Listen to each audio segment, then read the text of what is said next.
जैसे भगवान श्री राम कहते, शिवद्रोही मम दास कहावा, सो नर मोहि सपने उन्हें भावा।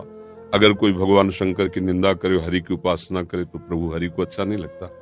ऐसे कोई शंकर जी की उपासना करे और हरि की अवहेलना करे तो काकभूषण चरित्र पढ़ के देख लीजिए। शंकर जी ने ही श्राप दे दिया, उन्हीं का मंत्र जप रहे थे, उन्हीं के मंदिर में थे। नीच गुरुदेव पधारे और तू खड़ा नहीं हुआ, जा 10,000 योन अजगर की प्राप्त कर। भगवान शंकर ने दंड दे दिया। तो भगवान शंकर और भगवान श्री हरि ये परस्पर कहने को दो हैं, एक ही है। तो अगर हम राम कृष्ण हरि नाम सुनाते हैं या राधे श्याम नाम सुनाते हैं तो इससे भगवान बहुत जल्दी प्रसन्न हो जाएंगे। जैसे उदाहरण भी तो होना चाहिए ना, कैसे कैसे आप कह रहे हैं।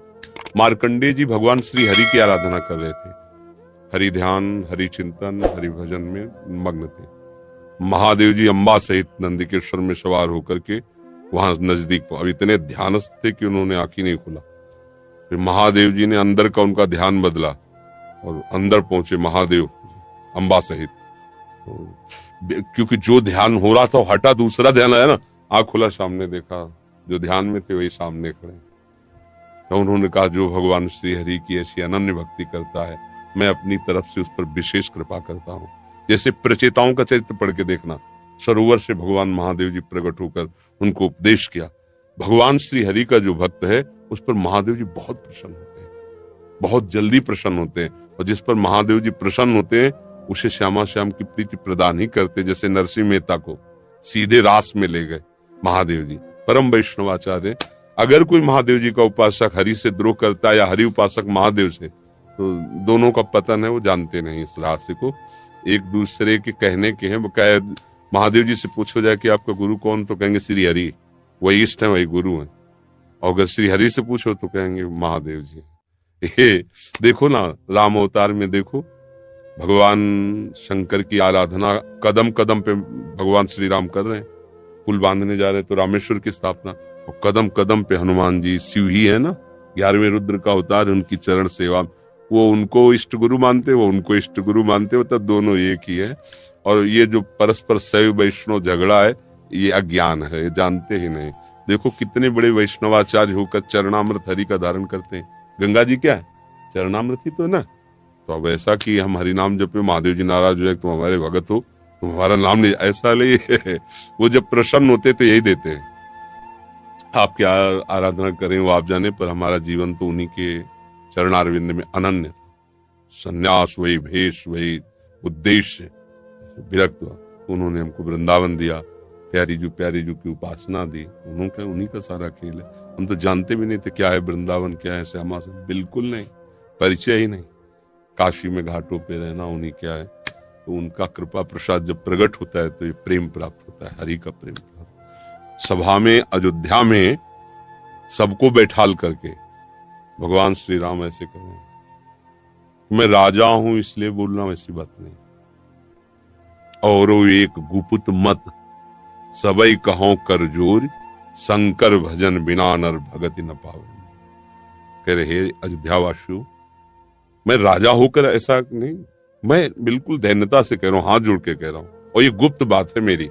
कोई भगवान शंकर का द्रोह करे तो कभी मुझे सुहा नहीं सकता, कभी नहीं। शिवद्रोही मम दास कहावा, सो नर मोहि सपने नहीं भावा। भगवान शिव की कृपा से ही मेरी प्रेम लक्षण भक्ति उदय होती। और एक गुपुत मत सबई कहो कर जोर, शंकर भजन बिना नर भगति न पावे।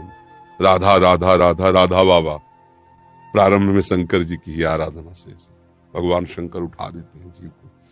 इसका प्रधान कारण है अहंकार के देवता हैं वो अहंकार ही सारे बंधनों का कारण है।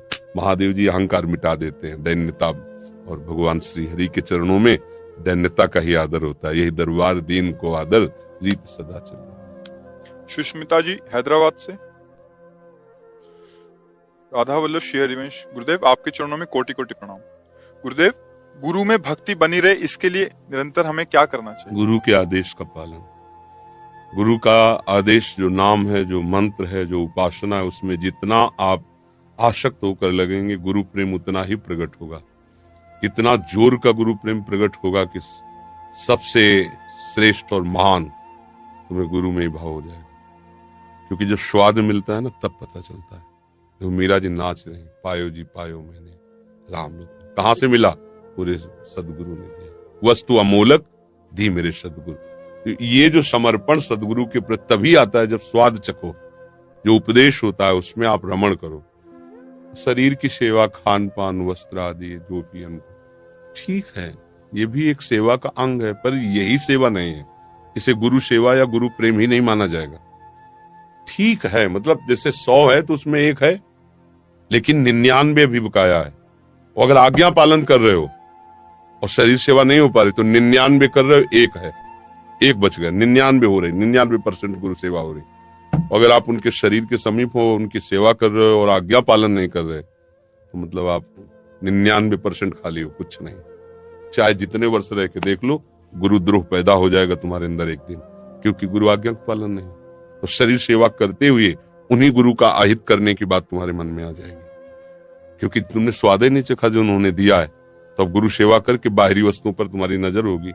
गुरु जी के पास कौन चेला आता है, कितना रुपया आता है, क्या प्रॉपर्टी, क्या, और गुरु जी की सेवा में हाँ, मैं तो हम ही यहाँ के महंत बने, हम ही यहाँ के राजा। और अगर गुरु की आज्ञा का पालन किए तो आपको वो मिल गया जो कहीं मिलने वाला है। तब आप नाचोगे कि अरे प्राण न्यौछावर ऐसे गुरुदेव की, जिन्होंने मुझे भगवान दे दिया, जिन्होंने मुझे प्रभु दे दिए। पर ये बात तभी होगी जब उनकी आज्ञा का पालन करो, नाम जप करो, वाणी पाठ करो, सेवा में रहो, उनकी आज्ञा में। तो देखो, भगवान का भजन करने वाले जितने संत जन हैं वो भगवान के स्वभाव को प्राप्त होते हैं। हम जिसका संग करते हैं उसका रंग चढ़ता है ना, तो भगवान का चिंतन करते हैं, भगवान का नाम जप करते हैं, भगवान के अधीन, तो उनमें भगवान का स्वभाव उतरता है। भगवान का स्वभाव क्या है? सबको प्यार करना। तो सर्वे भवन्तु सुखिनः सर्वे, ये संतों की बात तो है ना, वो सबको प्यार करते हैं। पर आप तभी समझ पाएंगे कि आपको प्यार करते हैं जब आप उनकी आज्ञा का पालन करेंगे। नहीं, वो प्यार कर रहे हैं पर आपको समझ में नहीं आएगा। वो आपका मंगल करे। देखो, होश में रहना, अगर तुमने ऐसा किया तो हम तुम्हारे विरोध में खड़े हो जाएंगे।